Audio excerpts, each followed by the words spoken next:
Future Tyler here, and I bring up these resources in this video, and I didn't even think about it. Like, there might be some people that are watching this that may have been in a cult and don't know what to do, and they may not watch all the way to that point where I talk about the resources. So, right here, I'm going to put them right here at the beginning. These are the 3 resources that I discuss to show that you are not alone.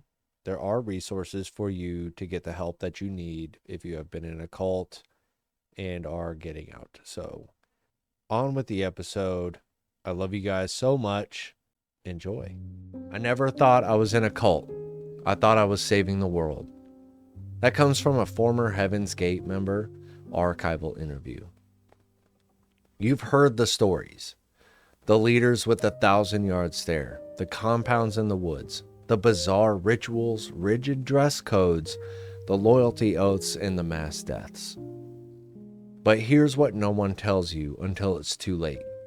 Most cults don't look like cults. At least, not at first. This is the final episode of Cult Classic. And if you've made it this far, you already know how disturbing and how human these stories can be. We've seen charismatic leaders who promised salvation and delivered ruin, from Jonestown's mass deaths in the jungle to Heaven's Gate's fatal leap towards a spaceship, to Manson's doomsday delusions. All of it driven by the same question: how do people get pulled in? But today, this isn't about another group. It's about all of them, and more importantly, it's about you. Because cults don't just live in the past. They haven't vanished with the 1970s. They've adapted, rebranded, and migrated online. They're not always hiding in compounds and wearing robes. Some live in high-rise offices, Zoom calls, or YouTube channels. Some promise personal transformation through mindset coaching. Others call themselves spiritual collectives, healing retreats, or revolutionary communities. NXIVM, for example, marketed itself as a self-improvement organization, complete with seminars, empowerment language, and celebrity endorsements. But underneath that facade was a closed loop of manipulation, branding rituals, and sexual exploitation. Some cults are digital. Some are corporate. Some are religious adjacent, carefully tiptoeing the line between belief and coercion. Others don't look like cults at all until you're already inside. And here's the kicker. Nearly 1 in 4 Americans has engaged with a high control group or cult-like community at some point in their life, according to data gathered by cult awareness organizations. Not all stayed.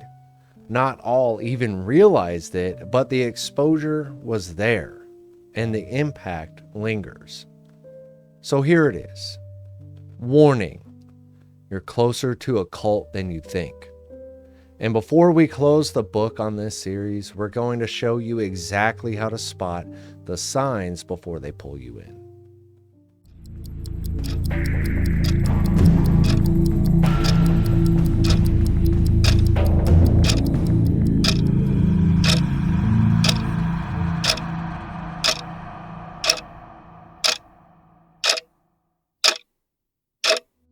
If you're expecting a cult leader to look like a wild-eyed lunatic shouting at the sky, you might miss the real danger.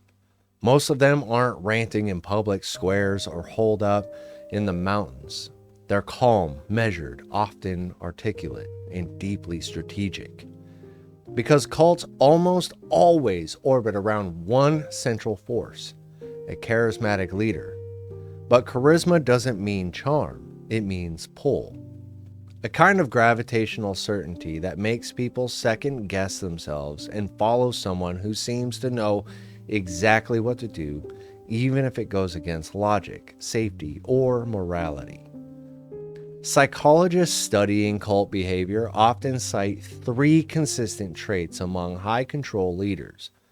But these aren't just personality quirks, it's the context of a cult, their weapons. Narcissistic personality disorder doesn't just mean arrogance. It means an inflated sense of self-importance so extreme the leader truly believes they're the only one capable of saving others. Criticism is seen as betrayal. Disagreement is seen as disloyalty. And, like a toxic partner, they demand constant admiration and loyalty to maintain their illusion of perfection. Authoritarian dominance is the belief that obedience isn't optional, it's sacred. Cult leaders expect not just respect, but submission.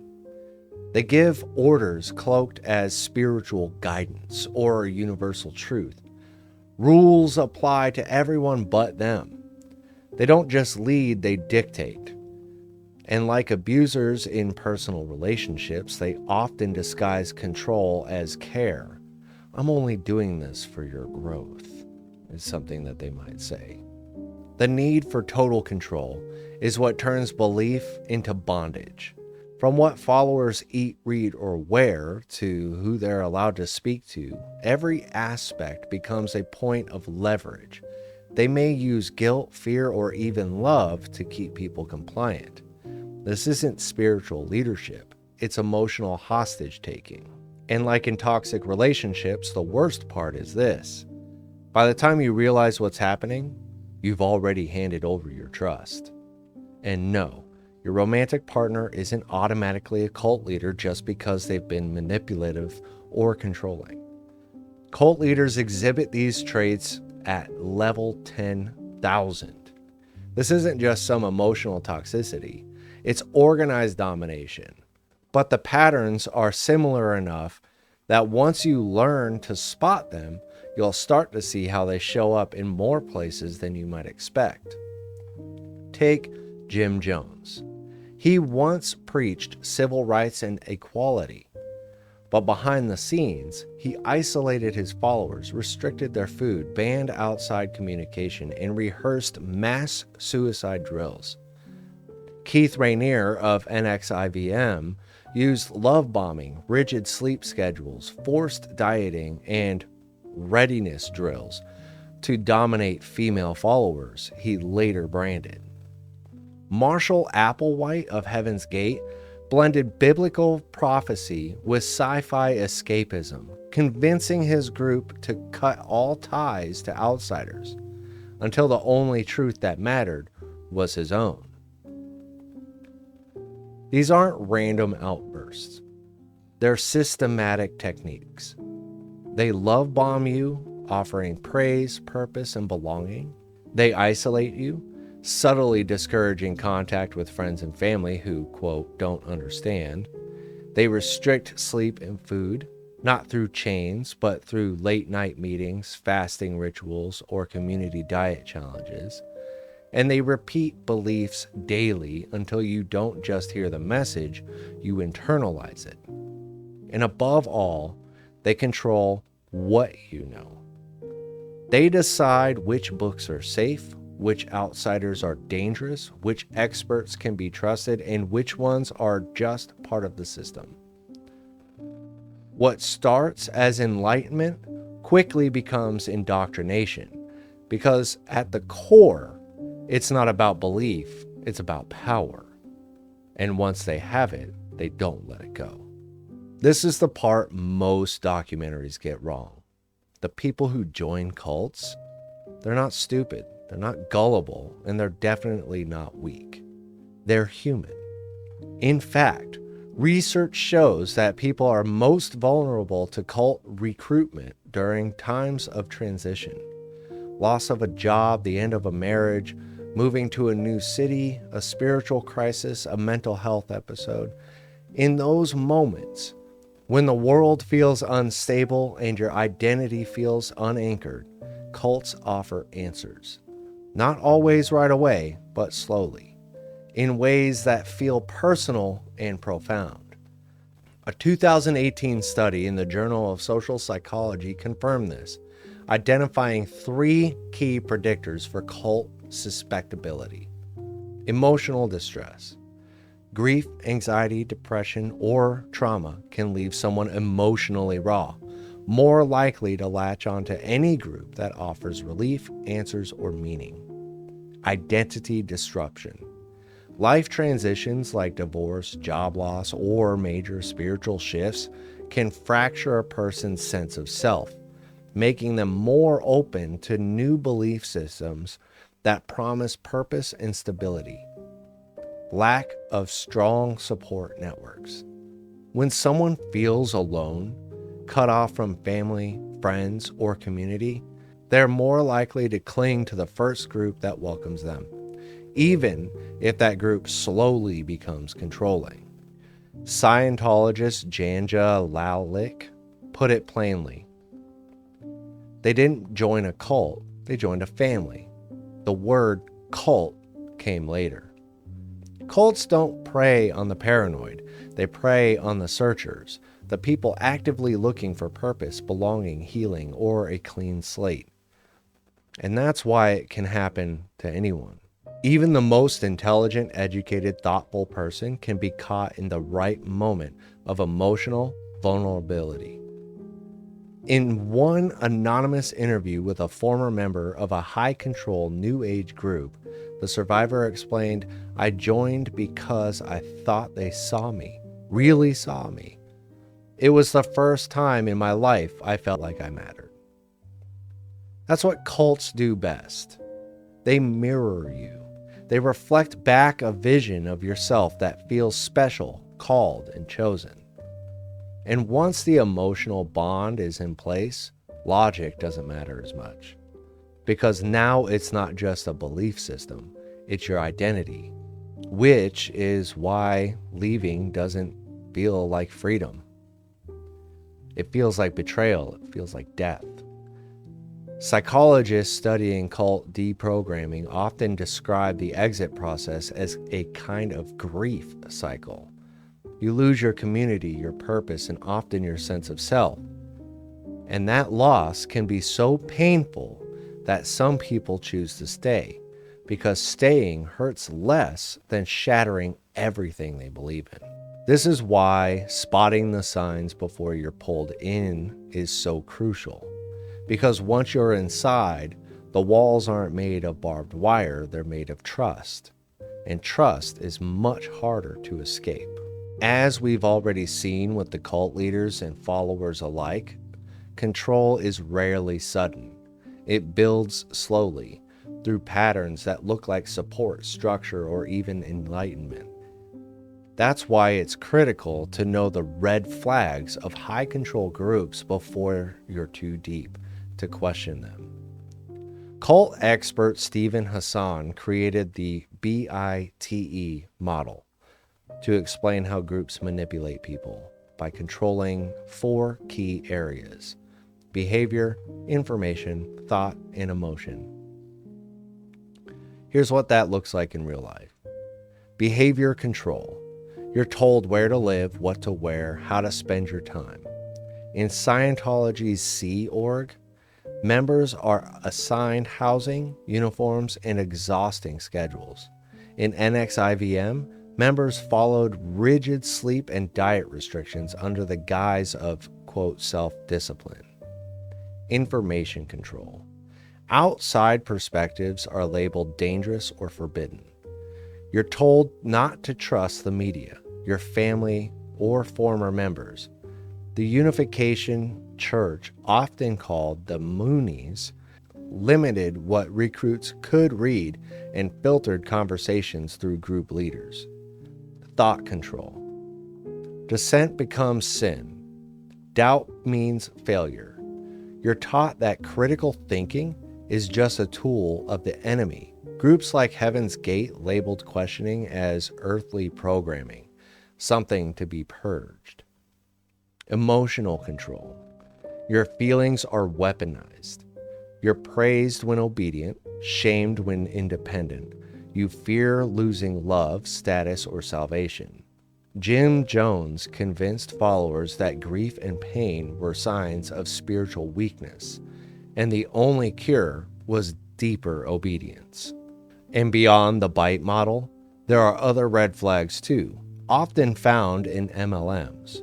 Influencer-driven groups and online echo chambers. A single charismatic leader presented as the ultimate source of truth, a strong us versus them mentality. Everyone outside the group is lost, evil, or asleep. Pressure to give money, time, or personal information to prove your commitment. And punishment, whether through shame, silence, or removal, for questioning authority. If you're seeing 3 or more of these in a group, spiritual, political, business, or otherwise, you are not imagining things. This isn't just intense. This isn't just passionate leadership. This is coercion, plain and simple. It doesn't matter what label it wears. If your choices shrink, your freedom fades. Your world narrows.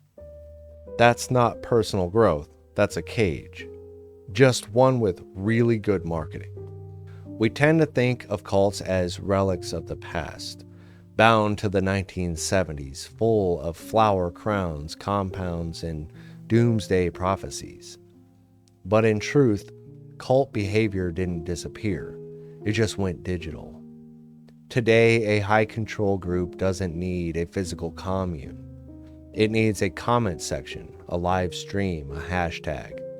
Modern cults use platforms like TikTok, Instagram, and Discord to recruit and maintain followers, not by force, but by attention. They create an ecosystem where your emotional needs are met by content creators who feel more like friends than strangers. This is what psychologists call a parasocial relationship, a one-sided emotional connection where followers feel bonded to a person who doesn't even know they exist. When that person positions themselves as a healer, a truth teller, or a chosen voice, it creates a feedback loop of loyalty without boundaries. The FBI and various law enforcement agencies have warned that radicalization and groupthink are increasingly happening through algorithmic bubbles, where followers are fed only reinforcing content. Studies by the Rand Corporation and Stanford Internet Observatory have shown how extremist and manipulative content can lead people down narrow, reality-bending pipelines within weeks. Now let's be clear. Not every influencer is a cult leader. Not every coaching program is predatory, and not every online community is dangerous. But when someone starts telling you they have the answer, that your doubts come from outside noise, that your family doesn't understand your evolution, and that true loyalty means investing your time, your money, and your obedience, that's not inspiration. That's indoctrination. Groups like QAnon use classic cult tactics, casting followers as heroes in a spiritual war, creating insider language, and urging total distrust of outsiders. Teal Swan's controversial completion process asks vulnerable followers to share traumatic experiences in live forums, reinforcing dependence while discouraging psychiatric alternatives.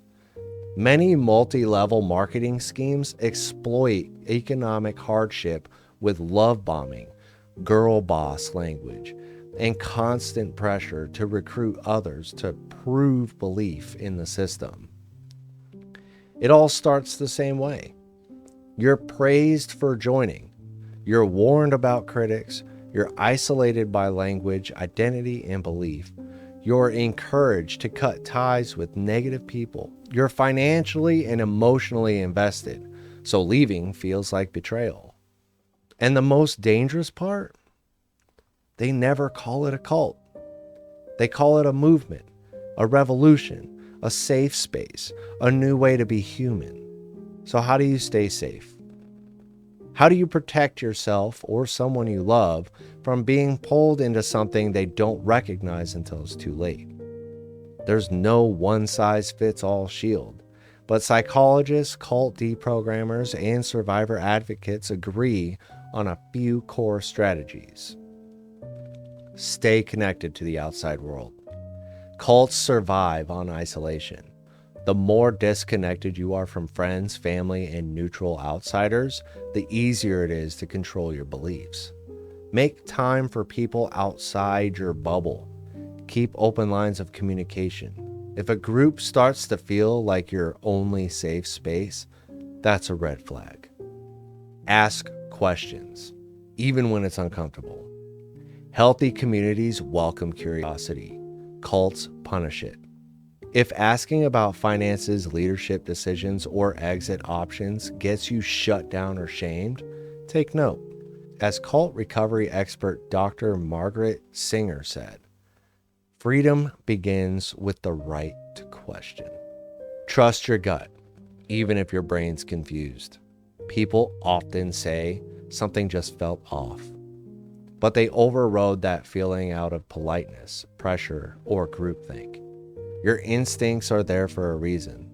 If something makes you anxious, isolated, or uneasy, listen to that signal. Beware of groups that discourage independence. Real empowerment encourages growth, agency, and free thought. If your success is defined by obedience, or if you're told your old life is holding you back, you're not being empowered, you're being conditioned. And watch for conditional love. If affection, access, or status is taken away when you disagree or step back, that's not love. It's leverage. Healthy relationships, like healthy communities, make room for disagreement. Cults don't.